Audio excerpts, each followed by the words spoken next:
अस्सलाम वालेकुम and welcome to ज़र केमिस्ट्री वर्ल्ड। आज का जो हमारा टॉपिक है वो है प्रोटीन। जैसे कि हमें पता है प्रोटीन जो है वो बहुत ही ज़्यादा इम्पॉर्टेंट है। Proteins are the biomolecules. Protein जो है ये मोस्ट अबंडेंट ऑर्गेनिक मॉलिक्यूल होते हैं हमारी बॉडी के अंदर, यानी कि most abundant organic molecule in our body. लेकिन अगर हम इनऑर्गेनिक मॉलिक्यूल की बात करें तो सबसे ज़्यादा वाटर प्रेजेंट होता है हमारी बॉडी के अंदर एंड नेक्स्ट टू वाटर जो है वो प्रोटीन होता है। बट वही बात, वाटर जो है वो इनऑर्गेनिक मॉलिक्यूल में आता है और प्रोटीन जो है वो हमारे पास ऑर्गेनिक मॉलिक्यूल में आते हैं। और वही बात कि अगर हम लोग ऑर्गेनिक की बात करें तो प्राइम नंबर पर हमारे पास क्या आ रहे हैं, हमारे पास प्राइम नंबर पर प्रोटीन्स आ रहे हैं। Proteins are very very very important. Protein का जो वर्ड है, अब प्रोटीन वर्ड जो है वो किस लैंग्वेज से लिया गया है, वो है ग्रीक लैंग्वेज से लिया गया है। The word protein derived from the Greek word that is प्रोटीरोस, जिसका मतलब होता है प्राइम, फर्स्ट रैंकिंग। यानी कि इसका मतलब ही ये है कि ये आला दर्जे का है, ये हमारी बॉडी के अंदर फर्स्ट रैंक में कर रहा है, ऑर्गेनिक मॉलिक्यूल है। अब प्रोटीन जो है वो बहुत सारे फंक्शंस जो है वो प्ले करता है हमारी बॉडी के अंदर, और ये डिफरेंट फॉर्म्स के थ्रू हमारी बॉडी के अंदर फंक्शंस प्ले कर रहा होता है। अगर अब हम देखते हैं इसके कुछ फंक्शंस जो कि हमारी बॉडी के अंदर ये प्ले कर रहा होता है, जैसे कि इंजाइम्स जो है वो बेसिकली प्रोटीन होते हैं और ये एक्ट करते हैं एज अ बायोलॉजिकल कैटालिस्ट। अब कैटालिस्ट क्या करता है? कैटालिस्ट स्पीड अप करता है रिएक्शन को, किसी भी रिएक्शन को स्पीड अप करने के लिए हम लोग इंजाइम्स यूज़ करते हैं। ये खुद यूज़ नहीं होते लेकिन रिएक्शन को स्पीड अप कर देते हैं। उसके बाद हमारे पास आता है एंटीबॉडीज़। एंटीबॉडीज़ बेसिकली क्या कर रहे होते हैं? एंटीबॉडीज़ हमारा डिफेंस सिस्टम होल्ड कर रहे होते हैं, यानी कि हमारी बॉडी के अंदर जितनी भी डिजीज़ हो रही होती हैं उनके खिलाफ जितने भी एक्शंस कर रहे होते हैं वो एंटीबॉडीज़ कर रहे होते हैं। और एंटीबॉडीज़ बेसिकली क्या होते हैं? हमारे पास प्रोटीन्स होते हैं। अब ये डिफरेंट एंटीबॉडीज़ होती हैं जो हमारे जैसे जिससे हम लोग हमारा ब्लड ग्रुप भी फाइंड आउट होता है, ये एंटीबॉडीज़ के थ्रू ही होता है। और उसके बाद इसका थर्ड फंक्शन आता है स्टोरेज। बहुत सी प्रोटीन्स हैं जो स्टोरेज के तौर पर एक्ट करती हैं। स्टोरेज यूनिट होते हैं हमारी बॉडी के अंदर जिन्हें हम अमाइनो एसिड्स कहते हैं। उसके बाद the fourth function of protein is that transport. Transport क्या है कि बहुत से हमारी प्रोटीन्स हैं जो act as a transport protein act करती हैं, हमारी बॉडी के अंदर ट्रांसपोर्टेशन करती हैं। ठीक है, हमारी बॉडी के अंदर अब ट्रांसपोर्टेशन किस चीज़ की करती हैं, इसमें हम लोग एग्जांपल ले लेते हैं। Transport protein like as haemoglobin. Haemoglobin oxygen transfer कर रही होती है पूरी बॉडी के अंदर हमारे ब्लड के थ्रू। उसके बाद इसका फिफ्थ फंक्शन आता है सेलुलर कम्युनिकेशन। सेलुलर कम्युनिकेशन का मतलब क्या होता है कि सेल्स जो आपस में कम्युनिकेट कर रहे होते हैं, यानी कि जो नर्व रिसेप्टर्स हो रहे होते हैं वो क्या करते हैं, हमारी पूरी बॉडी के अंदर जितने भी सेल्स हैं वो पैगाम हमारी ब्रेन से हमारी पूरी बॉडी के अंदर जो भी पैगाम जा रहा होता है वो नर्व्स के थ्रू जा रहा होता है। और नर्व रिसेप्टर जो हैं वो बेसिकली सेलुलर कम्युनिकेशन कर रहे होते हैं, प्रोटीन्स होते हैं। उसके बाद आती है मूवमेंट। प्रोटीन जो है वो मूवमेंट में बहुत अहम किरदार अदा कर रही होती हैं। ये मसल कंट्रैक्शन में बहुत ज़्यादा हेल्पफुल होती हैं। और इनमें कौन सी प्रोटीन आती है? Like actin and myosin. अब मसल कंट्रैक्शन होगी तभी हमारी मूवमेंट होगी। The last function is hormones. Hormone जो है वो बेसिकली रेगुलेटर के तौर पर एक्ट कर रहे होते हैं, यानी कि हमारी बॉडी के अंदर फॉर एग्जांपल अगर ग्लूकोज की कमी हो जाती है या ज़्यादती हो जाती है तो उसको हमारे पास एक हार्मोन है इंसुलिन, वो कंट्रोल करता है। इसी तरह बहुत सारे हार्मोन्स हैं जो प्रोटीन्स होते हैं। हार्मोन्स बेसिकली प्रोटीन्स होते हैं जो हमारी बॉडी के काफ़ी फंक्शंस को रेगुलेट कर रहे होते हैं। तो हम ये कह सकते हैं ये डिफरेंट फंक्शंस देखने के बाद that proteins are very very important for our body, क्योंकि ये बेसिकली बहुत ज़्यादा फंक्शंस परफॉर्म कर रहा है हमारी बॉडी के अंदर, तो इट्स वेरी इंपॉर्टेंट।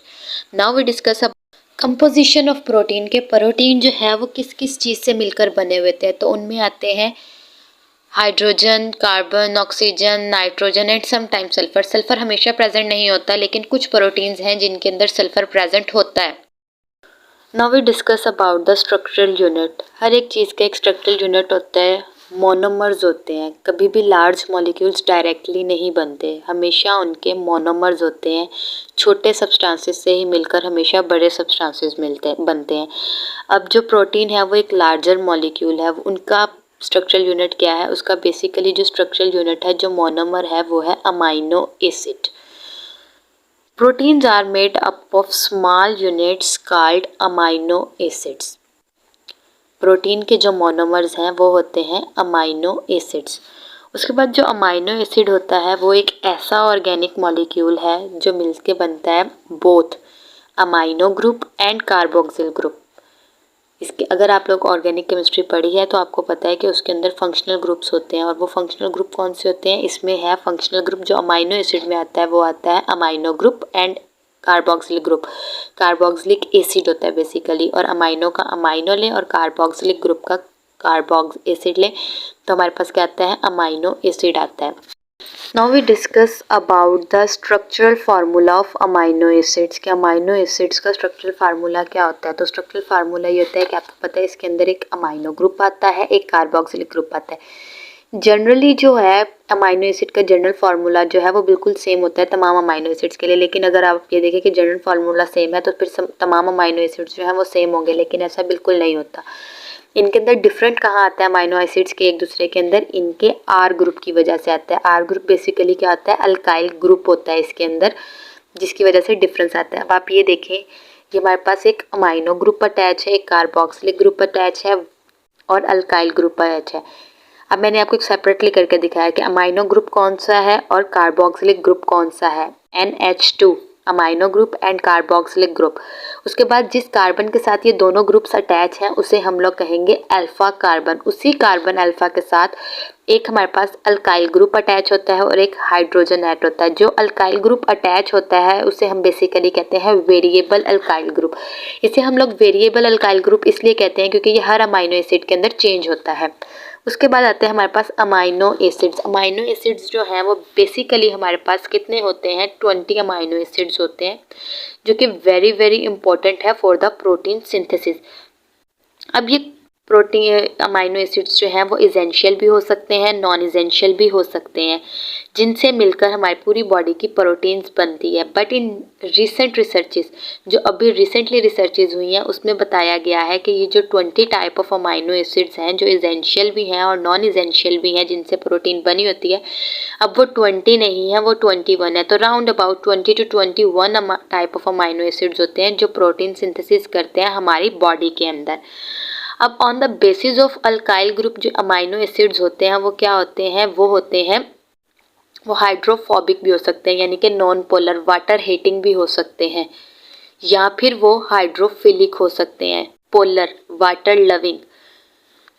फिलिक का मतलब बेसिकली फिल करना, मतलब वो वाटर के अंदर इजीली डिजोल्व हो सकते हैं। उसके बाद आते हैं, या फिर ये इलेक्ट्रिकली चार्ज हो सकते हैं, इनके ऊपर पॉजिटिव चार्ज भी हो सकता है, नेगेटिव चार्ज भी हो सकता है, ये एसिड भी हो सकते हैं, ये बेस भी हो सकते हैं। उसके बाद हम इसमें देखते हैं कि स्ट्रक्चरल अरेंजमेंट्स कैसे होती हैं। इसके अंदर स्ट्रक्चरल अरेंजमेंट्स जो हैं वो बेसिकली होती हैं पॉलीपेप्टाइड्स। पॉली का मतलब होता है मैनी एंड पेप्टाइड का मतलब होता है अमाइनो एसिड्स या प्रोटीन। इसके अंदर पेप्टाइड बॉन्ड होते हैं, यानी कि बहुत ज़्यादा पेप्टाइड बॉन्ड होंगे तो हम उसे पॉलीपेप्टाइड चेन्स कहते हैं, जो इसके अंदर प्रेजेंट होती हैं। अब इसको हम लोग एक रिएक्शन के थ्रू देखते हैं कि कैसे ये रिएक्शन होता है। पॉलीपेप्टाइड पेप्टाइड बॉन्ड जो होता है वो बेसिकली कहाँ बनता है और कैसे बनता है, वो हम देखते हैं रिएक्शन के अंदर। ये देखें, ये हमने लिया है, 2 अमाइनो ग्रुप्स लिए हैं, 2 अमाइनो एसिड्स लिए हैं, मैंने डिफरेंट कलर में शो करवाया आपको। ये हमारे पास हैं 2 amino acids, amino group and carboxylic group. अब ये जो है, एक का कार्बोक्सिलिक ग्रुप का हाइड्रोक्सल ग्रुप और दूसरे अमाइनो ग्रुप का जो हाइड्रोजन होगा वो, ये दोनों मिलकर वाटर बनाएंगे और ये इन दोनों का ये वाटर जो है वो रिलीज हो जाएगा। ये देखें रेड कलर में शो हो रहा है, ये बॉन्ड जो कार्बोक्सिलिक ग्रुप और नाइट्रोजन अमाइनो ग्रुप के नाइट्रोजन के साथ आ रहा है, ये जो रेड लाइन शो हो रही है, ये है हमारे पास पेप्टाइड बॉन्ड, और वाटर जो है वो इसमें रिलीज हो रहा है। उसके बाद हम लोग इस रिएक्शन को बेसिकली, इसमें जो है अगर हमारे पास 2 डाइपेप्टाइड बॉन्ड बनेगा, यानी कि कम से कम 3 अमाइनो एसिड हों तो वो डाइपेप्टाइड बॉन्ड बना सकते हैं। अगर फ्यू अमाइनो एसिड्स हैं तो वो ओलिगोपेप्टाइड बॉन्ड बनाएंगे, और अगर बहुत ज़्यादा पेप्टाइड बॉन्ड बन रहे हैं, बहुत ज़्यादा अमाइनो एसिड्स हैं, तो वो बेसिकली क्या बनाएंगे, वो पॉलीपेप्टाइड बॉन्ड बनाएंगे, और उसी को हम लोग पॉलीपेप्टाइड चेन कहते हैं। इस रिएक्शन को बेसिकली हम लोग कहते हैं डिहाइड्रेशन रिएक्शन या फिर कंडेंसेशन रिएक्शन, बिकॉज इसके अंदर वाटर जो है वो रिलीज हो रहा होता है। Thank you so much. If you like my video, please subscribe my channel and press the bell icon for never miss an update.